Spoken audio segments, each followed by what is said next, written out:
Hello everybody. My name is David Rowland. I am one of the owners of the Philadelphia Rock Gyms, which are now part of the Climbing Collective, and I am the former head coach and program director of TeamPRG.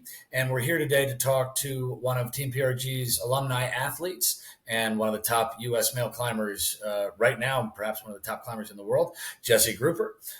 A little bit about Jesse's background. For those of you who might not know, Jesse is a two-time Open National champion, a four-time youth champion, and has won multiple international titles, including at least one World Cup and Collegiate Nationals, which is one of my favorites. And so we're here today to talk to Jesse a little bit about his climbing and a little bit about his anticipation of the Olympics and how he got to where he is today. All right, that'll do for an intro. Jesse, again, welcome. Great to see you. Thank you. Yeah, good to see you again, Dave, too. Yeah. We'll just jump right into the questions and see where it goes from there. So I'm going to ask you the most obvious first question is, how do you feel about having qualified and are heading to the Olympics in this coming summer? Yeah, I'm super excited, of course. I think that right now I'm dealing with a bit of a finger injury, and I think it's like a little bit hard to contain that excitement and feeling like I can't necessarily plan as much of my life or as much of my training right now based on the finger injury, but it's coming back and I'm pretty optimistic now that it'll be ready for the games. That's great. A quick question for you. Climbers in general are frequently injured. It's a tough top sport. Frequently fingers become the problem.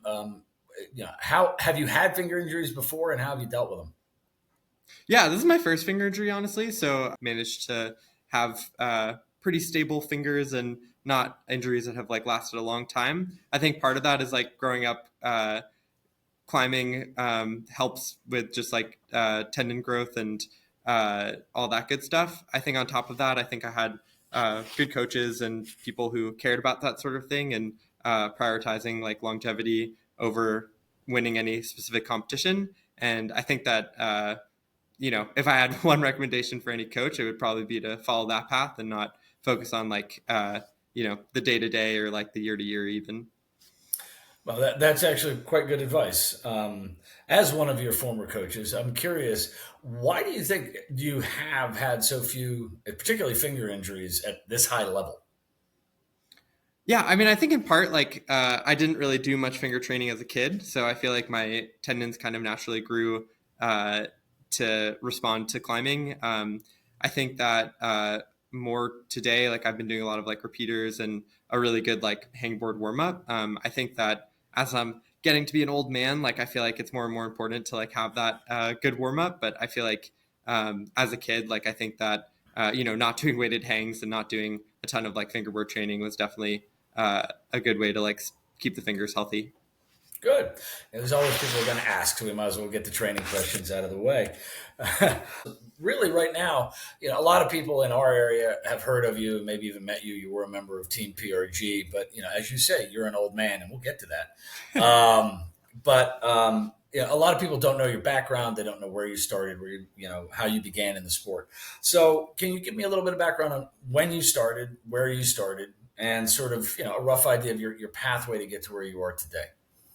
Yeah, so I was 6 years old, and my sister started climbing in our local rock gym called New Jersey Rock Gym, and she, took to the sport, was amazing climber from a young age, and I was brought to the gym with her, and I couldn't just like sit on a couch. I had like way too much energy, so naturally I started climbing, and I think I was like pretty bored, honestly, just like doing like one climb at a time. And I quickly wanted to start doing competitions. I joined like the senior team, and Randy Goldberg, who also was on TeamPRG and was a coach at the time for New Jersey Rock Gym, kind of helped me get to a level of climbing that I really wanted to be at, and one that I like wasn't necessarily as bored doing.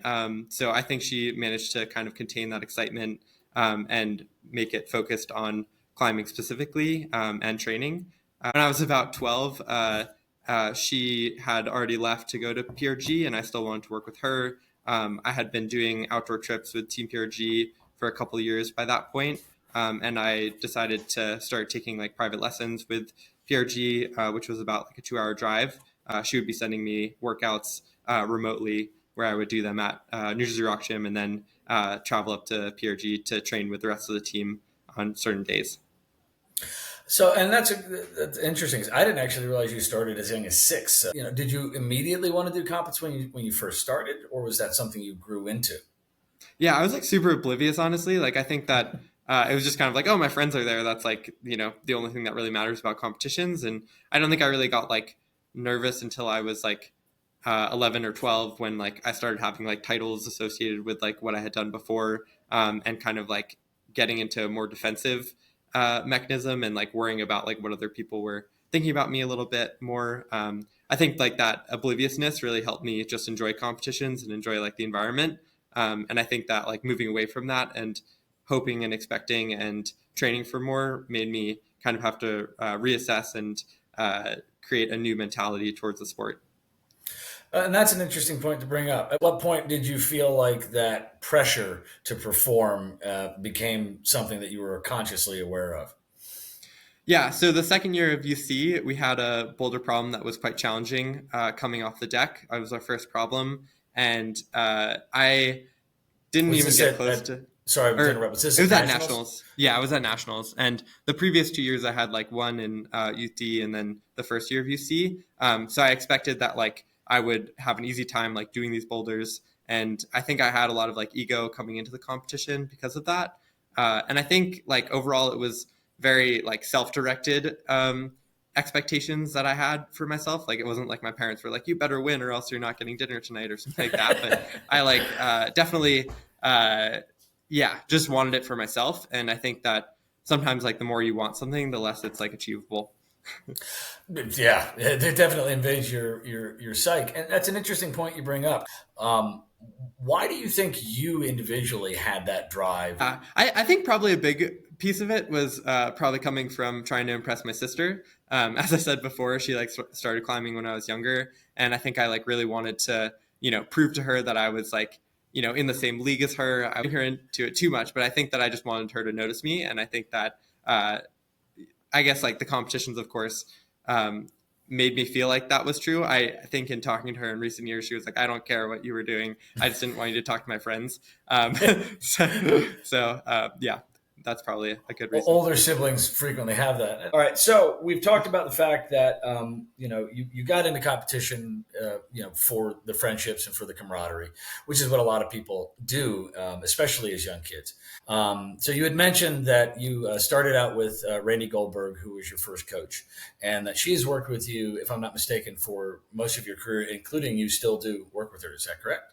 Yeah, which is pretty crazy. Like I think that there aren't many people who have a like lifelong coach. And I also think of like you as that. Oh, Like I thank feel like you. as far as like resources and telling me I'm doing stupid things like weighted pull-ups on a I'm like a weird figure uncle. tree. She's more like a surrogate mom, so she Yeah, definitely gets the for credit sure. there. No, but I do think it's pretty special as far as like mentality towards competitions. Even today, it's like she can be like, oh, when you were like 12, like you were approaching comps in this way, and it's like the same way that you're doing it right here. So this is how you address that challenge then, and I think that this is how you should do it now.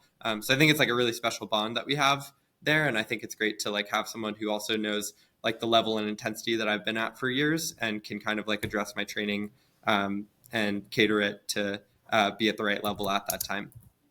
In line with that question about coaching and about the uniqueness of your situation, I'm a little bit interested in hearing, since you've been in competitive climbing now for, let's see, if you started climbing when you were 6, you started when you were 9, so 18 years. Does that sound right? So in competitive Yeah, climbing? that sounds about right. Yeah, Which is pretty you're crazy to say. 27 at this point, right? Yeah, yeah, Okay, good. Yeah, you are an old man. So we're gonna, as I killing said, we're the going to get to math game. that because yeah. But what I want to ask is, do you see a difference now in competitions? And I guess it's a two-part question. Both as an adult, how are adult competitions different than what you did with the youth? And do you see a difference overall in the way competitions are hosted, looked at? Do you view them differently as a part of your life than you did, back when you were a youth? Mm. My instinct was to say that there are more kids in adult comps but I think that doesn't make any sense. I was going So to say, as one of the kids that used to be in adult comps, I think that might be a perspective yeah, exactly. issue. Yeah, I think that the biggest part, I think comps have like moved a little bit more, especially like bouldering comps have moved away from like rock climbing specific movement and more into kind of gymnastics and tomfoolery and parkour and all that good Yes. stuff. So I think that that has been a big shift. Whether I like it, we can get into that in a little bit, but I think it has drastically changed as far as like the whole types, the whole challenges, the movement challenges that are expected of athletes, and I think it has really grown and developed in a very different way than I was exposed to as a kid. Okay. And in terms of the environment, are comps still as motivating to you? Is the crowd still great? Do you still like do you still have those same friendships, et cetera? Yeah, I mean, I think like what's always drawn me to climbing, whether it be like a competition or outdoors, is just like the personal human performance like push that I get from having an event to like look forward to and train for. So I think that like for me, I wouldn't necessarily say like, I mean, the crowd is definitely like a piece of it, and kind of like that feeling that you get of like pushing your limits in front of a bunch of people. Like there aren't many places that feel similar to that, but I think overall, like what motivates me is just being able to get one hold further, one move further, and be able to continue to test the limits of like what I'm capable of, like on a day-to-day basis. And I mean, I guess the hope is that in doing competitions and training for competitions, especially like in seasons where it's more challenging to go rock climbing, then I can also like push my limits in outdoor climbing because I have something that's like motivating during the off seasons too. Well, that makes a lot of sense. And since you brought it up, we might as well move into it. This, by the way, is a question from your good friend and mine, Zoe Steinberg, because I asked for some people to Oh, send us a question. And uh she had basically the only one that I was willing to ask. It's not a bad one. It's when you were younger on Team PRG with myself, and when Randy was on the team, et cetera, we would go down to Red River Gorge and a couple weeks in the New. So you spent a lot of time down there. You were on the trips for what, 9 years, I think. something like It was, that. Yeah, yeah, it was something crazy yeah, like that, which is fantastic. And so her question was, having grown up both in an indoor competitive community, but also in a bit more of an, I hate to use the words, but an older school outdoor climbing community. I mean, we spent a month down there every year. What influence would you say that those, not just the areas, so there's what influence did the Red River Gorge and the New River Gorge and areas like that have on your actual climbing? But also, what influence did the communities have on both your climbing and on your attitude towards the sport? yeah. Man, there's like so much to that. Yeah. I think Well, luckily, we got at least 40 minutes left in the first hour. So yeah, go ahead. that's quite a question, Zoe. So thanks there for sure. I feel like each of the areas teaches you different parts of climbing, and I think overall, like you're not going to be the best competitive self that you can be without having some outdoor exposure.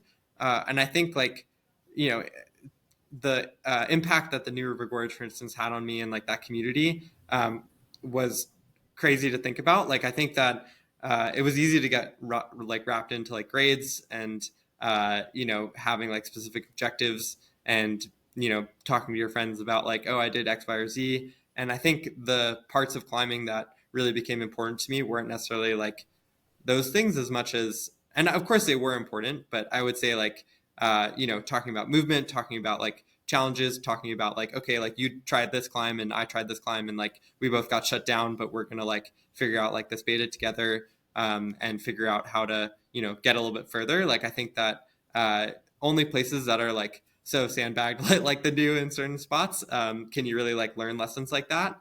And then on top of that, I think having like mentorship and like both from like older campers, I guess they're called. Yeah, we could call them campers. And Yeah. yeah, and also like from like great mentors like yourself, Dave, and like other people that were on the trip. Like I think it was just like a really special experience that like I don't think that I would have the same full appreciation for the level of like dedication to the ethos of the sport that I do today without like having been shown that. And I think that is something I'm like for sure worried about as the sport continues to grow. As like maybe like the Olympics will like push the needle on that. Maybe it's just like the number of gyms that are increasing the level of or like number of climbers in the States and around the world.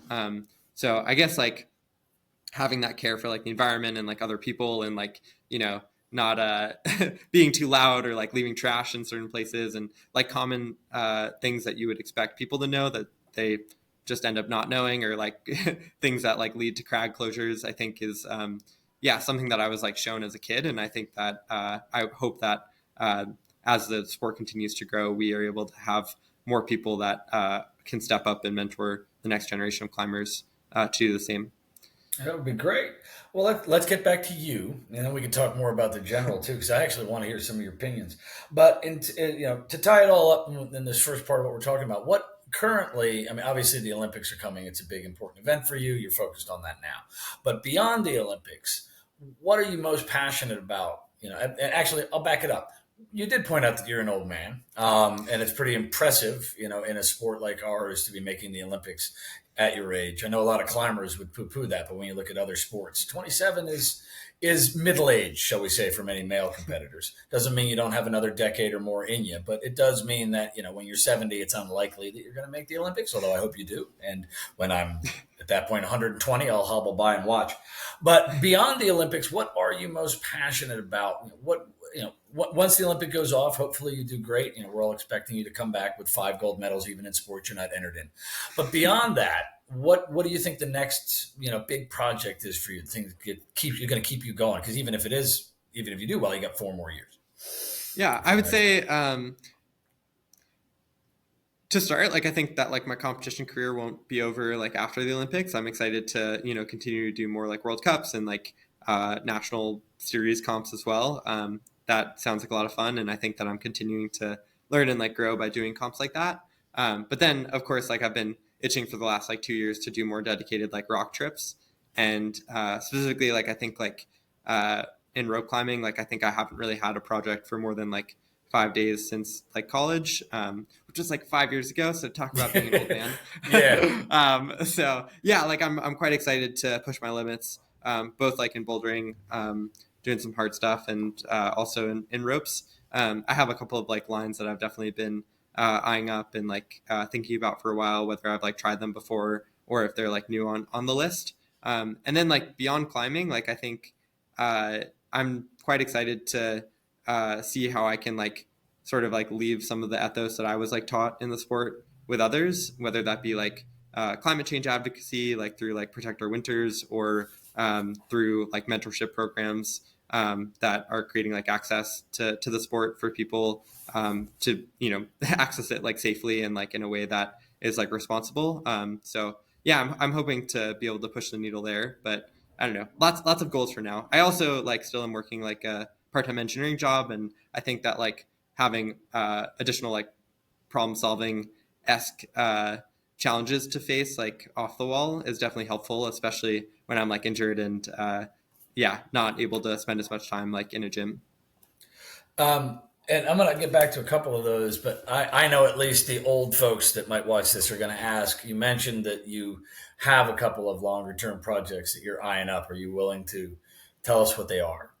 Yeah, I mean, I think like for one, I mean, I know it's like kind of like grade based, but like I think like flashing 9A has always been something that has been a dream since.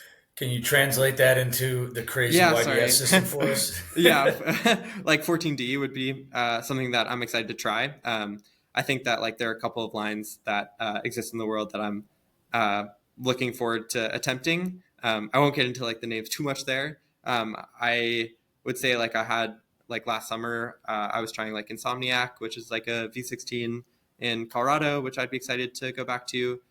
It's like a 30 move boulder, so it's like is that in Rocky spot. Mountain? No, it's in Lincoln. Okay, so, Lincoln. Yeah. Fantastic. Yeah. So it should be fun. And then bibliography is also one that like I'm excited to return to. Yeah. Where's bibliography? It's in CU, so yeah, getting Okay. my hiking on. Yeah, you get your hiking on. Yeah, it's a fun 2 hour walk. It's no big deal. Yeah. Yeah, and again, this is just for me. Do you have any interest in Sirwana and biography or anything out there? Yeah. I think biography is like in CUS as well. Sirana, like I definitely would be excited to go back to. Biographies in Sirius, you're right. Yeah, What's yeah. in Sirwana? What am I thinking of? There was an extension. Rambla. La Yeah. Rambla, that's what I was thinking of. Yeah. Sorry. Yeah. And I have actually been on that, and I've come like quite close. That was like Nice. actually like a, I don't know if I told you this story, but like I was like camping, and this was when I was with like Zoe, and we went to like Greece, and like the first thing we did in Athens was go to like a cathedral, and like all our shit was taken, That's I, and yeah, and including my like medication. So for 3 weeks, I was planning on going to Spain, so I decided to like keep going, and uh, yeah, went to Spain and was like camping right next to the crag, and I was just having like one of the worst flare-ups of my life, and like not sleeping, like waking up every hour or so to like go to the bathroom, and then like would get up eventually, and then like try to go do La Rambla, and it was just not the best idea for success. yeah, those don't seem to be amazing conditions. And since you brought it up, it's a good time to talk about it now. You had been, it was around senior in high school, or was it right after that that you were Yeah, diagnosed freshman with? year of college. So freshman year of college, you were diagnosed with ulcerative colitis. Is that correct? Yeah, exactly. Yeah. So it was my freshman year of college, and it was like our final spring semester, and basically, like, yeah, we were taking finals, and I was getting quite stressed, and normally, like when I'm stressed, like my stomach becomes like a little bit upset, but in this case, it was becoming really upset, and Yeah. yeah, yeah. But there definitely were, I definitely like didn't exactly look right to put it that way, and I was like, oh, it's just finals, it'll go away. After finals, it did die down, but then it kind of came back pretty fast within another couple of weeks. And then I was like, okay, this is not normal for what I've experienced in life. Got a lovely colonoscopy, and was diagnosed with colitis. I think it's been quite a journey, like both like on the acceptance, to like just describing it to like friends and being more open with like bathroom stuff. But I think like overall, like it definitely like has affected my climbing. It's led me to like especially because like competitions are some of the most stressful events that I have in my life today. That's like when I'm most likely to get like a flare up, or even like a minor flare up. So just being ready to respond to it. I've like increased the amount of like yoga and meditation, and like sort of like self help that I do in that way, just because I think that it does help in general, like for calming my mind, and in turn like calming my body. But then also, of course, like I'm on medication now. I was hospitalized for the condition in 21, and for like about a week. And now I'm taking like biologics Hmm. every other month for the condition. Have you had to adjust your diet in order not just to deal with the symptoms, but to give yourself, what you need to actually build muscle and to build endurance as a high level athlete? Yeah, I have noticed that like gluten and dairy are definitely foods that I feel a little bit more sensitive to. So I have taken those out from my diet, like more oily food. Like, sometimes we would, on a road trip down to the red, like maybe stop at like, like a Wednesday, like more like greasy food. I'm avoid overall. And I think that that's like, those are the main ways that I sort of like adjust my diet. I do think that like cooking for myself is definitely more beneficial than like eating out a lot of the time. uh I think that like that is a big challenge for like being on the road, but typically like Europe and like certain like Asian cultures, like I think that I'm more accustomed to like less processed food feels better overall. Yeah. And then I guess like in a flare up I would be having like lower fiber diets and that sort of thing. So yeah, diet is definitely like a big change that I've had in like the last like 8 years of having the condition. Yeah, I mean, as a coach for years, I always talk about nutrition. My particular philosophy is to keep it simple. And lots of people love to go to nutritionists and they get really complicated diets and you don't follow it. But in your issue, and folks with conditions like yours, Crohn's and celiac and IBD, there is a risk of not getting the proper nutrition, particularly for building things like muscle. Have you had to adjust your diet in order to make sure that you can continue to get stronger as opposed to simply maintain the symptoms? Have you done anything specific in that regard? I think that as far as like nutrition, like uh, I just know that like my body is not going to be able to take in as much nutrients like when I'm in a flare up. So I tend Hmm. to just do a little bit less or try not to push it as much so that I can like get out of the flare up. All Does right. that answer the question? Yeah, no, that makes perfect sense. And you did mention that you moved into doing some yoga and mindfulness training. Yoga's right now overlap or climbing overlaps with yoga. I guess is a better way to say it. Yoga doesn't It's overlap super as much in. with climbing. Yeah. Yeah, it is. Have you noticed any benefits beyond what you're using to calm your mind and handle flare-ups? Are there more? Is there more to it for you than just dealing with the IBD? Yeah, I mean, I think like, well, for one, like I've never been that flexible, and I feel like just yoga and like centering on the body, like I think has like helped on that side like a little bit. I also think that when I'm thinking about like the most stressful environments that I'm going to be in, like in a competition or well, mainly a competition, but also like trying to like send a project outside, I think that like trying to have some sense of like control. I feel like yoga and meditation really help with that. Even though, of course, like competitions are completely out of your control. Do you find that the mindfulness training helps beyond competition? Like, for Mm. instance, if you're working on hard outdoor projects or trying for a hard on site, has that made it, has that allowed your head to work better in those forms of stressful situations? And have you learned anything about, I know, for instance, just to put in context for some people, you sent Jaws a couple of years ago, which I believe is 15A? Hmm. Yeah. And a few other hard sends. You've done a number of hard 14 on sites, including, if I'm not mistaken, the hardest, at least American male on site It grade might be a wise, or close. flash. Yeah. Like Flash, fair enough. Fair flash. Yeah. enough, Yeah. Flash. Yeah. And, Yeah. and as an Or at old least schooler, tied. I know the I'm not. difference. As an indoor climber, there is no difference. You and I both know that. But you're absolutely right. So yeah, Yeah. you've if not been the hardest, you're very close to one of the hardest flashes. Has the mindfulness affected the way you approach those projects in a particular way? Because we all get stressed. I've had projects where I've been, that's it, I'm never climbing again, throwing my shoes down the hill. Has it helped with any of that? And if so, do you have any particular strategies that you use to get yourself in the right frame of mind to do those sorts of things? I would say that like I honestly am pretty new to meditation, so I think that I am unable to know that answer to that question fully right now. Like I think I haven't really used it as much outside as I have in competitions.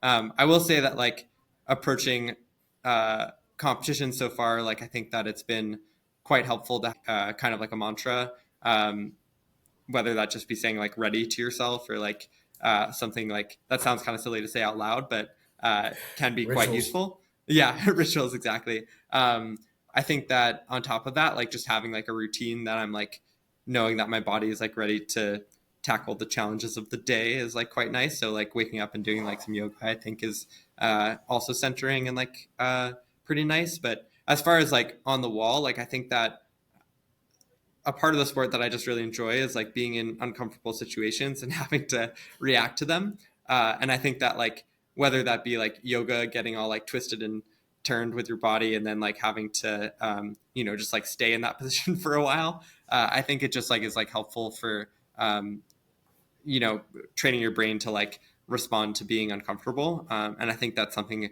obviously we all don't really enjoy doing, but I think that there are ways of like creating an environment where you're practicing like how you will respond to being uncomfortable. And I think that that's a big help of like both mindfulness and yoga and having them kind of be combined. In line with that, you have, at least amongst our community, a reputation for not letting go, particularly in competitions when you probably should have, and it's actually done you quite a good service. You've had some great wins where you grabbed holds that no one else wanted to grab, and got up. I'm wondering, along those lines, when you are in a comp, what keeps you, in that space where you can just grab what you need to grab or grab stuff you shouldn't grab and still pull it through.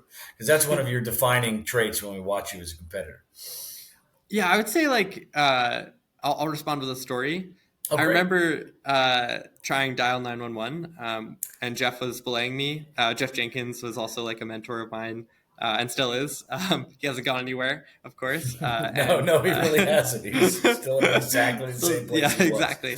Yeah, and I remember him belaying me, and one of the things and techniques that I always would do as a kid would be like I would get to a crux. I would like climb 3 moves into the crux, and then I would like down climb to like the jug, rest, and then like shake out for a bunch of time, then do it again, and then again, and then again. And I guess it was just like a lot of like testing and like trying to figure out, how each hold felt, how the position felt, if there were like other options, like if there's like an A option and a B option, maybe just like testing out each of those options and then coming back down and like kind of like restarting.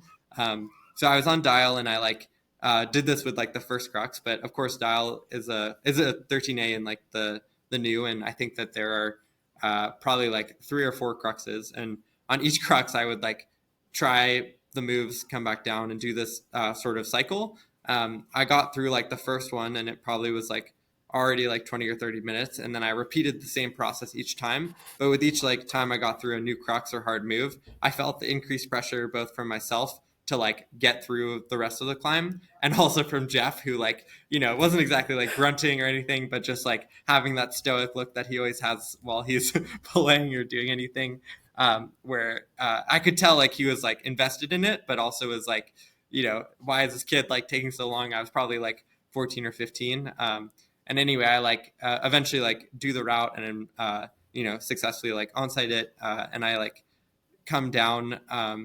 And I was like, sorry for taking that long. And he was like, in his like grumpy Jeff voice, just like, well, if you hadn't done it, it wouldn't have been worth it, but I'm glad you did it. And it was like, it was like an hour and 15 minutes total that I was like on the wall or something like that. And yeah, that was still like, to this day, maybe like one of my like proudest on-sites. But I think it's just like this maybe like addiction, but also like this excitement for continually like having this drive towards like human performance. And I love that piece of climbing where it's just like you show up to something that you don't know is possible for yourself. And maybe it's not possible for you like today, but like I think just being able to continue to work on something and bring the impossible like into something more doable is like always rewarding to me, and it's something that has always like driven me towards getting better in the sport. So yeah, that's a Jeff, great for story. sticking with me. I will certainly text him that. Yeah. So I'm going to just fill in a little on that story in case we want it, but just to remind you, I was there that day. I was working on Martini Face. Do you remember coming over around after you did that send and then getting on Martini and being completely gassed? We took you from like a 5-degree crib overhang. Oh, dude, it was hilarious because you came around the corner because I wanted you to put up the rest of the draw so I didn't have to go to the top and clean it. And you came around the corner and said, I just got done with dial. And I said, great. Yeah, this will be easy. It's 2-letter grades harder. And of course, that's basically almost a dead vertical slab. No holds bigger than half a credit card. And you were so wrecked. You traversed 6 feet to the left of the route to do the move to get it. And you still got it done. So, which I would not have been able to do. So it was still impressive that after that on-site, you went and sent an incredibly sandbagged 12C New River crimp face. Proud moments for sure. It was, but if you don't mind telling it, just because it's a story, and I want you to tell it your way. Since you brought up Jeff, and to introduce Jeff Jenkins. Jeff Jenkins is a longtime climbing partner of mine. He was my mentor, who also became a part-time coach for TeamPRG, and actually was one of our, and still is, frighteningly, one of our head guides on our summer trips. And if I'm not mistaken, Jeff was belaying you when the team on the trip found out that you had your ulcerative colitis diagnosis, and he found out in a very unique way. Would you mind telling that story? Yeah, so you might have to fill in some details because that's fine. I'll just tell how I remember it. Yeah, you tell how you remember. But basically, I had already done Bohica, and I think that I was we were in the red, and we were at like the Madness Cave, and the next like logical step is like to try Flower Power. And I was quite excited to get on it. I had been like a little bit nervous because like I really wanted to like try to give it a good like first go. And if you've ever been to like the Madness Cave or not, like the way that the routes kind of go down is like there's like slightly easier climbing than the grade you're on, up until like pretty flat climbing until like basically like a no hands ledge, where there may or may not be like some magazines to hang out and chill up there. And then there's just like a dead overhang like roof that extends seemingly forever. It is like maybe 9 or 10 bolts even like to that first like no hands rest. And as I said before, like I was quite nervous getting on it. But I managed to like do that first part of the route quite good, or like not, it wasn't too bad for me. Got to the no hands, And I had been feeling like the stress sort of like building for this whole time. As I like come out of the no hands rest and start moving onto the roof section, and of course like clenching my abs a little bit more and like clenching my stomach, I suddenly realized that I just have to go to the bathroom. So unfortunately, I say take, and everyone's like, what are you doing? Like, why are you saying take? Like, keep going. And I was like, no, take. Like, I need to come down, and come down, throw off my harness, and just go sprinting into the woods to go to the bathroom. And I come back, and I was just like, I really had to go to the bathroom, and everyone just like dies like laughing. And of course, like, they don't know that I have like this condition or whatever. This is just like what's happening. And yeah, I think like eventually like I told them, and it was totally fine. But I think I was still like a little bit insecure about like having a condition and what it would mean. I still didn't really understand it. And to this day, obviously don't fully understand it, but understand it maybe a little bit better. But I think that social stigma was like quite important for me to like sort of like work through. But I don't know if I'm like missing any details, but that's kind of Nothing major. I'll fill in what I remember hearing from Jeff. The only difference, first of all, you remember how far out the roof you were? Because in his mind, you were basically going to flash. So were you towards the end of the roof or in the middle of the? I thought I was section? like, yeah, maybe more in the middle, like only like 3 bolts above. So the only difference that I remember from Jeff is the description of the taking, which was when you said take, he pulled the Jeff and basically said no, and you're like, no, seriously, take. And then when you were sitting up there, you're like, okay, I need to be lowered. And in typical Jesse at the time, you were very polite, always been a very polite young man. And you were basically saying, no, please lower. And Jeff's like, really? And you were just like, please lower now. Please lower now. Lower now, please. And so Jeff thought, like, he thought you'd hurt yourself. He thought you'd torn a finger off, or something. And he lowered you to the ground and you didn't say anything. He doesn't remember you telling him you had to go to the bathroom. You simply took off your harness. I don't think I did. Ran down the hill into the woods. And then you came back and explained it. So the image that I got in my head was you basically in the middle of an onsite going take, no one knowing why, and they go, okay, lower now, and then just bleeding off into the woods. And that's how we found out about this new condition. But yes, it definitely felt urgent. Yeah, and it that's a key symptom. Based on the symptoms. But that's one of those fun stories that hopefully no one else would be able to get out of you. I'm kind of wrapping up the more standard questions here, and then we can kind of open it up if you want. So I want to ask sort of the big one, which is at present, whom do you admire in the sport of rock climbing and or look up to? And can you give a little bit, of why? And who are your current either heroes or people that you are interested in propping up? I mean, I feel like it's like kind of the same old that you probably have heard. And like, like I think like Tommy and Chris Sharma and like people that, and Lynn Hill, like people that have just like continually Tommy Caldwell. Like push. Yeah, Tommy Caldwell. Like I just think that it's like very cool to see people like them who have pushed the sport for so long and continue to do so. Is just like, yeah, inspiring for me. I'll just say like, yeah, I mean, I guess I like want to throw out like some like East Coast legends, but I would just say like friends and people who have like continually like stayed with the sport and continue to find like new projects and new drives, and whether that be like and I think it's like mostly for themselves. Like I always like really look up to and appreciate that like attitude. Not doing it for like fame or money or like any external factors. And I think that like I just hope that the sport can kind of like hold on to that over time and not get like too lost in the hubbub. Well, and again, that leads into a good sort of broader question, which is, you and I have been doing this for a while. There's less and less of an overlap between indoor climbing and outdoor climbing in terms of interests, passions, and to a little bit of attitude. Do you see that as continuing, and do you see a place for yourself or for other people in how do we want to manage that? Do we think it's a good thing? What are we losing out on when we go with the indoor climbing, and what are the outdoor climbers missing out on?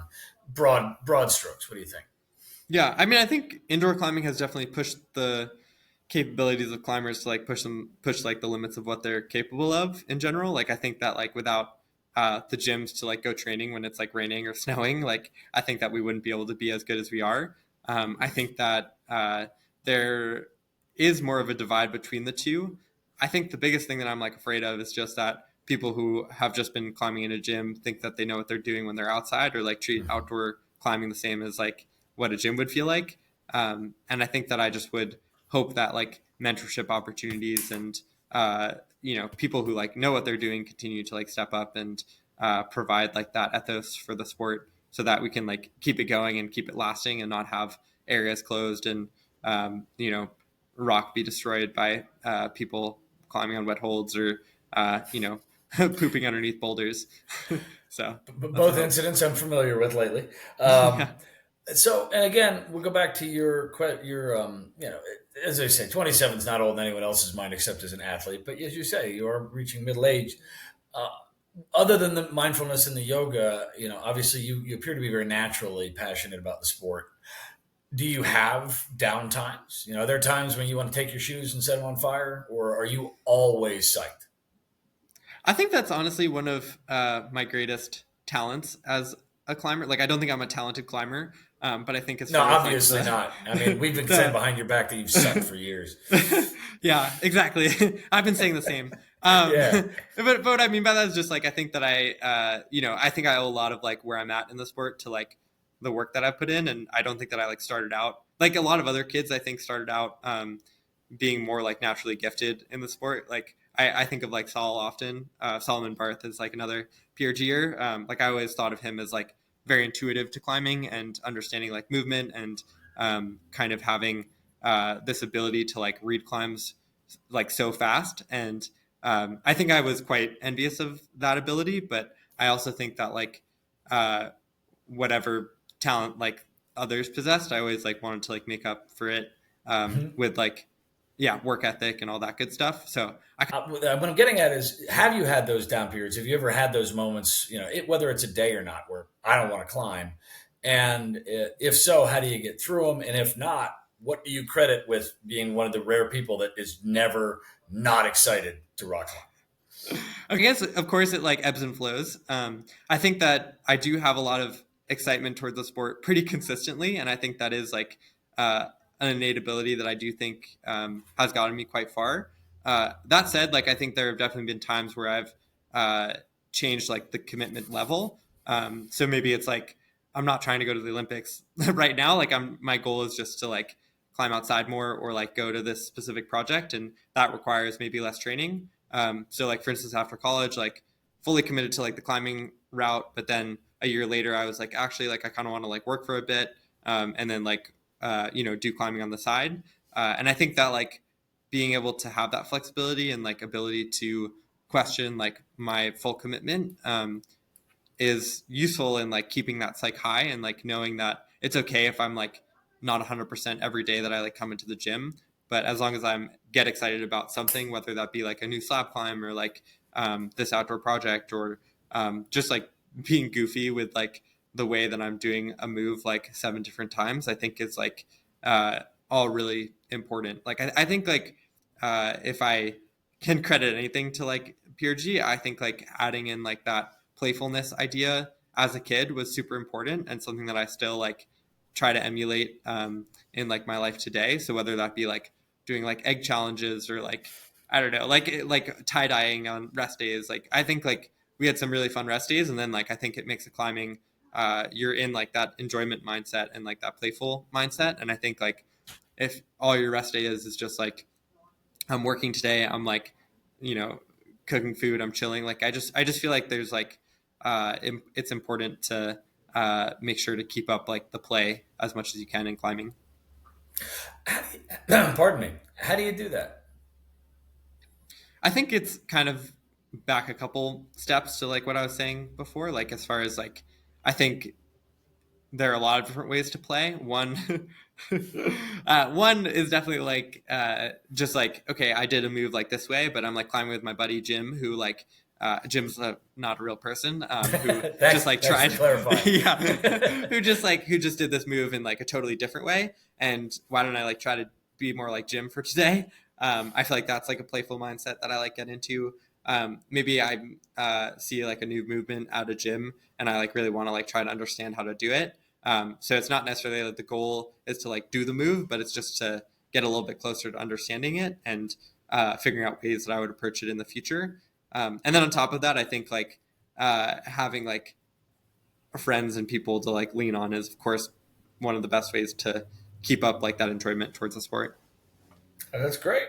Let's talk just a little bit while we're getting close to finishing up here about the other things that you do. So you are what we call a professional rock climber. Is that what you do full time now, or you got other stuff that you're interested in? I would say I do it full time now, Okay.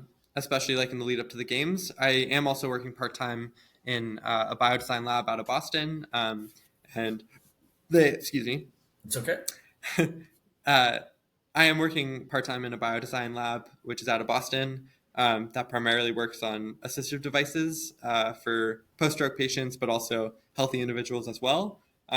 So yeah, it's kind of fun to have something to do like on rest days outside of climbing and have like other problems to kind of like work on solving that don't relate to climbing at all. I think like for me, the psych is more high when I'm able to, leave and then come back a little bit more fresh. Right.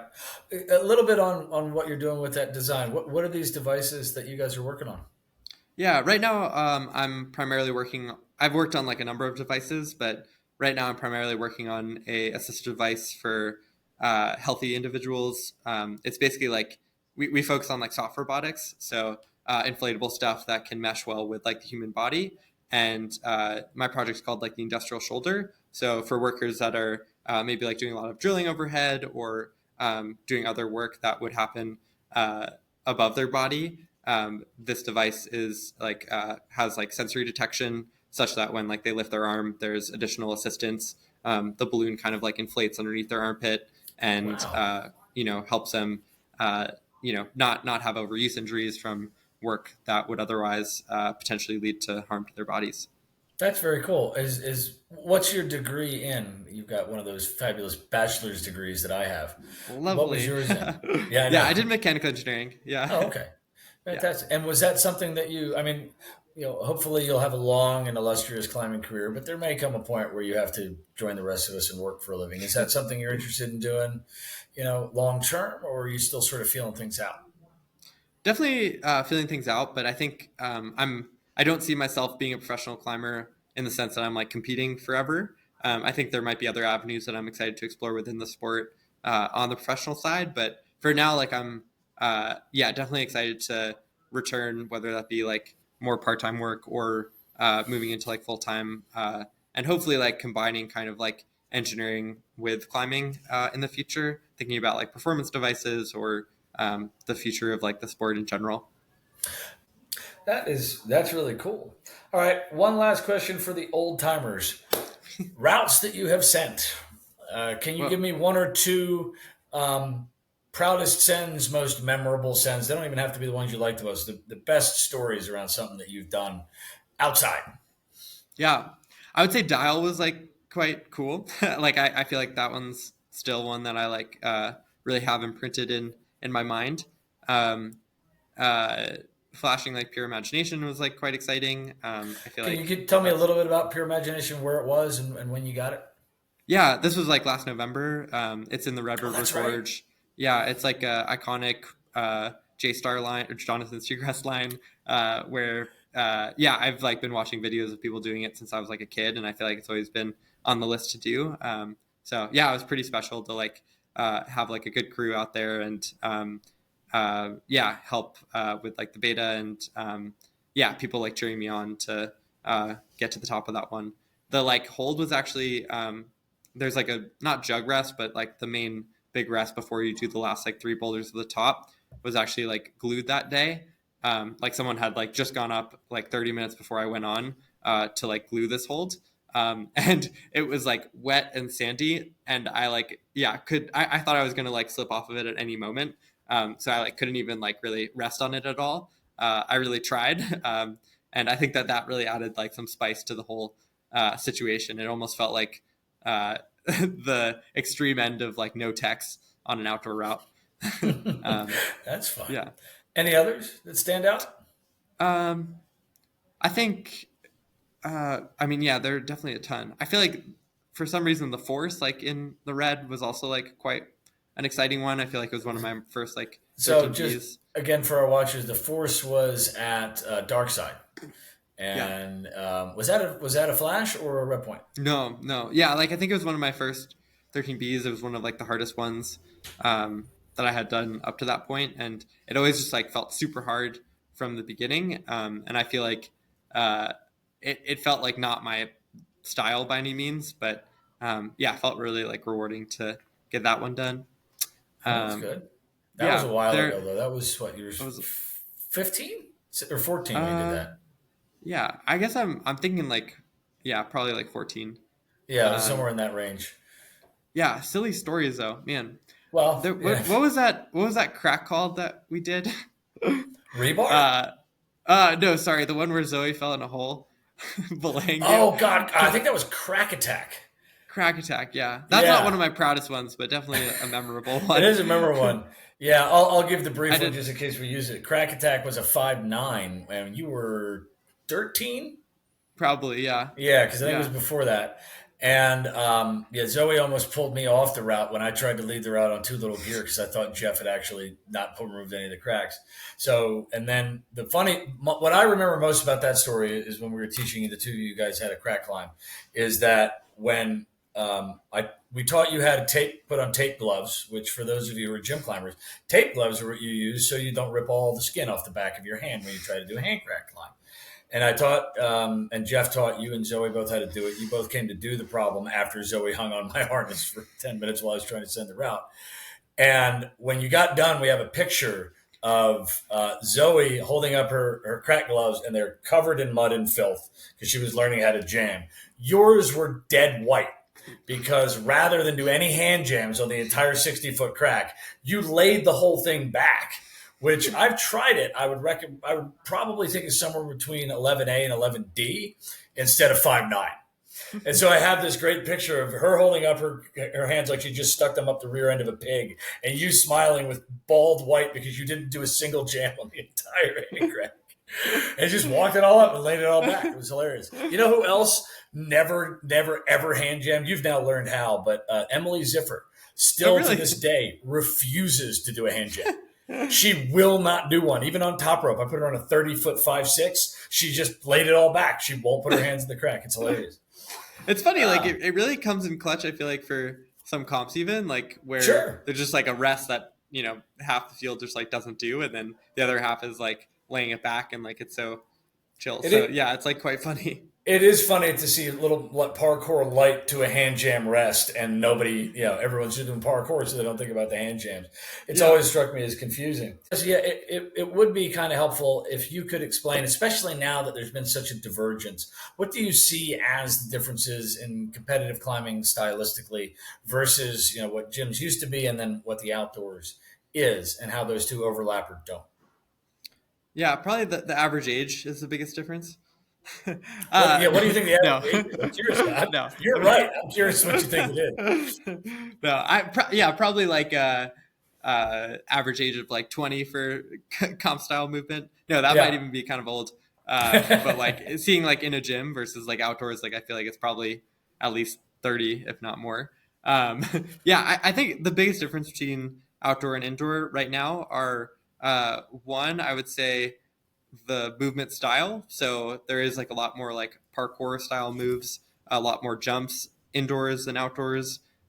Whereas like outdoors, like I think it's about how bad is this hold and how far can I move off of it. Indoors is more about like I have this hold that might be slightly better than a hold that I could comfortably grab, but I'm like throwing off of it really far and I need to like catch a hand with a foot and do like a twist in the middle. I think that as far as like lead climbing goes, there are like a lot more similarities, but I think that there are way fewer like rests in lead climbing competition style than there would be sort of outside.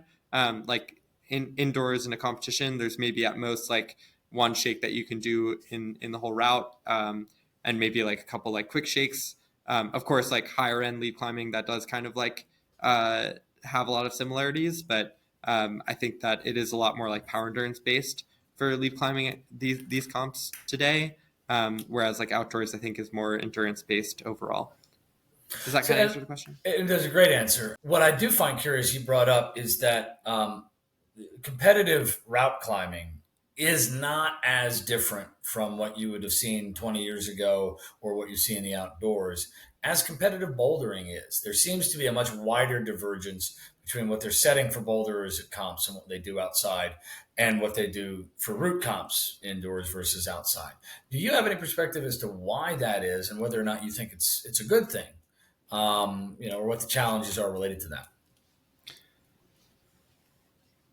I think it's been influenced from slightly other sports and trying to, I don't know, I'll call it like the Instagram generation in some way, which I'm privy to as well. I think that doing like a big throw off of two holds in like a 2D plane is less exciting on the internet as doing something that like has a throw and a catch and a twist and a turn. So like I think just like the flashiness of the sport has kind of come to terms with like what the audience wants and what people are most excited to see and what gets the most views. And I think that the audience and uh, people that are watching the sport who maybe don't understand climbing, what they're most excited to see has a big influence on what is actually set at the end of the day. So I think that has, drastically changed what a typical competition is today, unfortunately. But I think like the roots, as far as like you probably will be grabbing quite bad holds like in a competition, and you're probably going to need to have a lot of like movement awareness and those like fundamental skills that are required of any kind of climbing are still there. It just is different kinds of questions that you maybe need to ask yourself, or different kinds of question that like the routes boulders are like asking of yourself, of the climber. Why do you think, though, that the bouldering has diverged further than routes? Because I'd understand the argument. We think it's flashier, but I'm more interested in this. I see the argument for we want things to be a little flashier to display a little better. But what I find curious is they've gone very far in that direction in bouldering, but they do not appear to have gone that far in routes. And I'm wondering if you have a perspective as to why. Yeah, I mean, I think that if people were able to try routes like multiple times, we might see a difference as well. But I think that it's the risk of having everyone fall on like the second bolt because they set something that was like too flashy, and they only get one try is so much higher in routes, and like that risk is so much higher that they tend to set less of that. But even in the last like couple of years, I do think they're adding in more of those movements, like seeing a paddle dyno in the middle of a route like is like more common than I ever would care to admit. And I think that it's been a big turn. I would also say just like the holds are flashier, even if like the route itself hasn't changed in style as much. Like they're including more like dual text holds and huge holds and volumes and more like twisty turny moves as well. Like if we're looking at like the previous like OQS comps and other combined events in the past year, they do a lot more like winding and zigzagging than most routes you would see like outdoors as well. Interesting. Funny thing is, as a trad climber, I would debate that. But but we're not That's getting fair. into That's trad fair. competitions. We're all us crusty old trad Yeah, climbers. yeah. We're all Sport boomers climbing to and sport dinosaurs. climbing. Exactly. Everything's all about the bolts. Okay. Well, I mean, I don't want to take up any more of your time. You and I could talk for hours, and hopefully we will get to personally. But I did want to thank you for coming out, and at this point, leave it open to you. Is there anything you'd like to talk about, or anything you'd like to share? I guess the only other thing I would say is just like big thank you to PRG for having mentored me for so many years and gotten me outside when otherwise I feel like I would have not understood the pathways to do it safely. So have a great appreciation for having that mentorship and guidance from a young age. Well, we appreciate that. We're very excited for what we're very excited for what you have done. Very proud of you. Very excited for what you're going to do.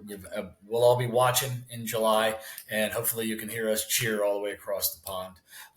And for my own sake, I personally commit. If I'm still walking around, I'll be here when you're old and broken and everyone's forgotten about you. And we'll go do some routes at the Gunks. Sounds great. And may hopefully Russell still be alive. We'll drag him up something too, and we can make fun of him as well. He said to say hi, by the way. Yeah, I ran into him recently. Yeah. Oh yeah, where'd you see him? Where did I see him? I think that That was also in November. Actually, All right. Well, again, if you don't have anything else, I want to say, thank you so much for your time. It was great that you were able to take this time out of your day for us. We're very privileged and happy that you did it. And as I said, we're still here for you, and you're going to hear us cheering in July. So, everyone, I want to say again goodbye and thank you to Jesse Grupper for showing up today. And I hope you all will join us next time we have something cool to say.